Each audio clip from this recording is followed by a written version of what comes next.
Fruit always bear character of the tree. అంటే ప్రతి ఫలము కూడా చెట్టు యొక్క స్వభావాన్ని మోస్తూ ఉంటుంది. మనము మామిడి చెట్టుకి జామకాయని కోయగలమా? కోయలేం.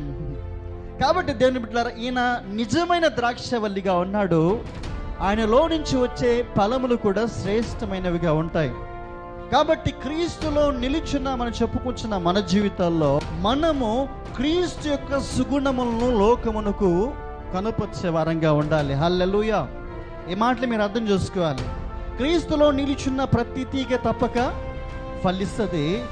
ఫలము ఎప్పటికీ కూడా చెట్టు యొక్క వ్యక్తిత్వాన్ని లోకానికి కనుపరిచేదిగా ఉంటుంది. ఎందుకంటే ప్రియదిండ్లరా, ఇక్కడ చెట్టులో ఏ తప్పిదము లేదు. అది నిజమైన ద్రాక్షవల్లి.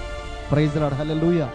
కాబట్టి నిజమైన ద్రాక్షవల్లిని యేసుక్రీస్తులో ఈ దినాన్ని మనం ఒక్కటే మనసులో ఉంచుకోవాలి. నేను నిజంగా నిలిచున్నాను.